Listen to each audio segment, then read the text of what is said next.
जी, स्वागत है आप सभी का तैयार करने कोचिंग सेंटर में। जैसा कि हम लोग पढ़ चुके हैं, स्वर कंप्लीट हो गया है, स्वर कंप्लीट हो गया है, बचा क्या है? व्यंजन। आज हम लोग शुरुआत करते हैं व्यंजन, व्यंजन वर्ण। व्यंजन वर्ण किसे कहते हैं? सबसे पहले जानने का प्रयास करते हैं व्यंजन किसे कहते हैं। ऐसे वर्ण जिनका उच्चारण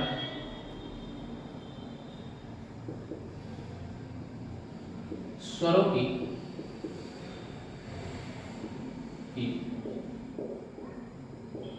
सहायता से किया जाता है। ऐसे वर्ण जिनका उच्चारण स्वरों की सहायता से किया जाता है उन्हें हम व्यंजन कहते हैं। अब यहां से हम बात करते हैं व्यंजन। जैसे स्वरों की सहायता से मतलब क्या है? जैसे हमारे पास क्या है? का में अगर देखा जाए तो का हलन स्वर रहित है। क्या है? स्वर रहित है और प्लस में आ जमा आ। यहाँ से हमें मिला क्या? अब यहाँ से कंफर्म हो गया कि जो स्वर होते हैं स्वरों की सहायता से व्यंजन बोले जाते हैं। अब यहाँ से हम बात करते हैं हमारे पास, जैसे हमारे पास व्यंजन वर्णों की संख्या क्या होती है? मूल व्यंजनों की संख्या, मूल व्यंजनों की संख्या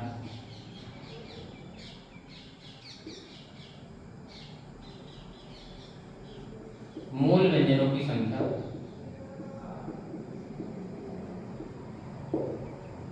33 मानी जाती है। मूल व्यंजनों की संख्या 33 मानी जाती है। अब यहाँ से हम बात कर लेते हैं जो व्यंजन होते हैं इनकी संख्या 33 मानी जाती है। अब हमारे पास यहाँ व्यंजन वर्ण कौन कौन से होते हैं पहले हम यहाँ देखते हैं। जैसे का, खा, गा, घा, अंगा।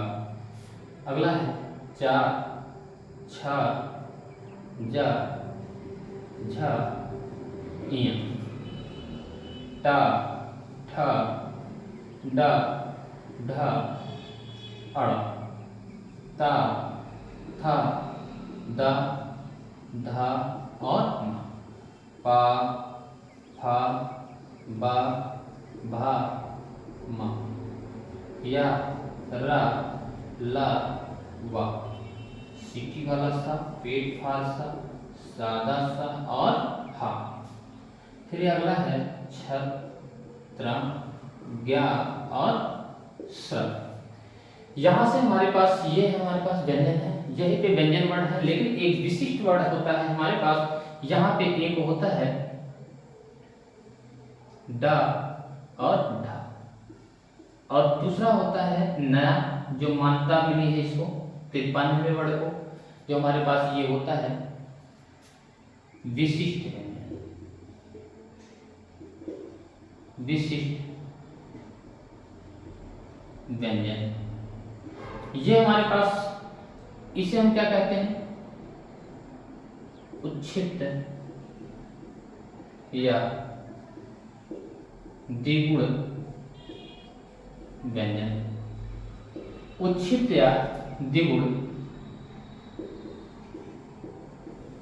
व्यंजन, उच्छिष्ट या द्विगुण व्यंजन। ठीक है, यहां से हम आगे बात करते हैं। जैसे कि इतना पता हो गया कि हमारे पास ये वर्ण होते हैं जिनकी क्रम किया गणना किया जाएगा।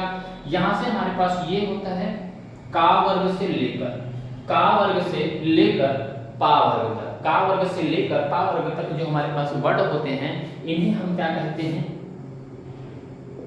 स्पर्श व्यंजन। स्पर्श व्यंजन क्या कहते हैं?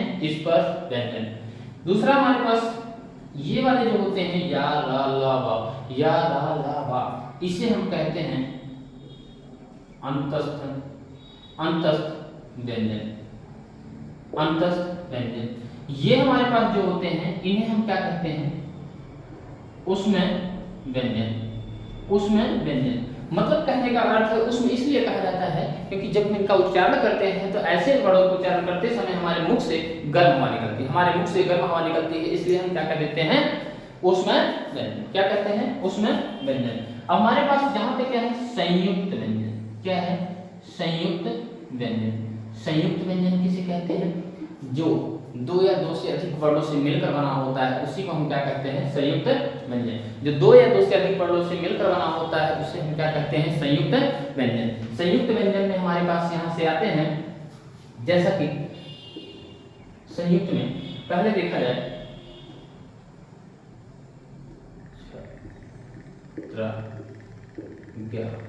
और स, यहाँ छत्री वाला छ, यहाँ से हम कह सकते हैं जैसे हमारे पास का प्लस सा, इनके संयोग से ये ता प्लस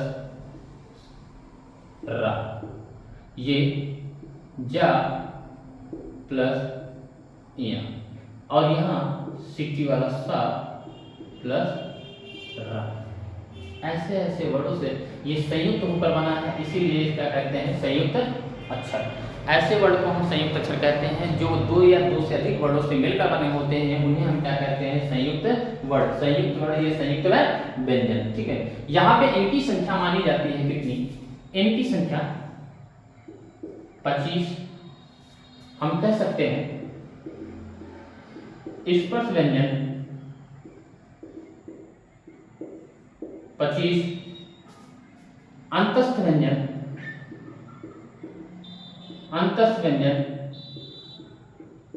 4, ऊष्म व्यंजन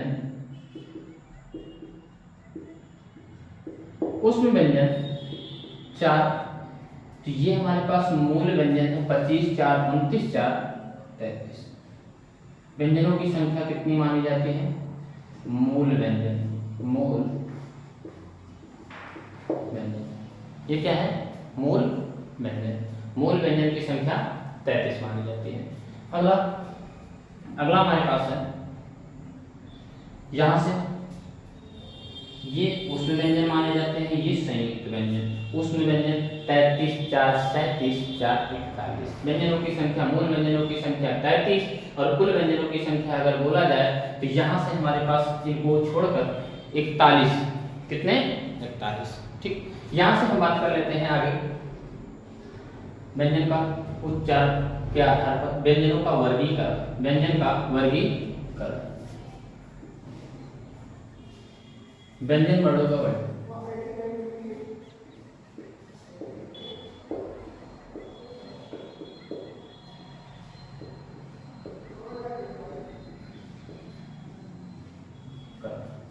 पहला है उच्चारण के आधार पर। उच्चारण के आधार पर, ठीक है। उच्चारण के आधार पर जैसे हमारे पास क्या होता है? का वर्ग से लेकर पा वर्ग तक, पा वर्ग तक, का वर्ग से लेकर पा वर्ग तक, ये हमारे पास होते हैं। इनको हम बांटने के लिए हम यहाँ निम्न से यहाँ से हम देख लेते इसको का, खा, गा, घा, गा, चा, छा, जा, झा, या, टा, ठा, डा, ढा, अड़ा, ता, था, दा, धा, ना, पा, फा, बा, भा, मा। अब यहाँ से हम कह सकते हैं हमारे पास क्या है? इनका उच्चारण स्थान। सबसे पहले हमारे पास यहाँ से उच्चारण के आधार पर देखेंगे तो हमारे पास आता क्या है? यहाँ से आ जाता है सबसे पहले कंठ के आधार पर। किसके आधार पर?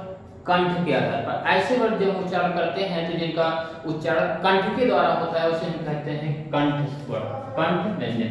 फिर दूसरा क्या होता है? तालम। क्या कहते हैं? तालम। तीसरे को क्या कहते हैं? मूर्धा। क्या कहते हैं? मूर्धा। तीसरे को कहते हैं, अगले को दंत, अगले को ओष्ठ। अब यहां से हमारे पास बचता क्या है? सीटी वाला सा, पेट वाला सा, सादा सा हा। जो हा होता है, हा हमारा उच्चारण स्थान कहां से होता है कफ। कहाँ से होता है? कंठ से। हा का उच्चारण स्थान क्या है? कंठ है।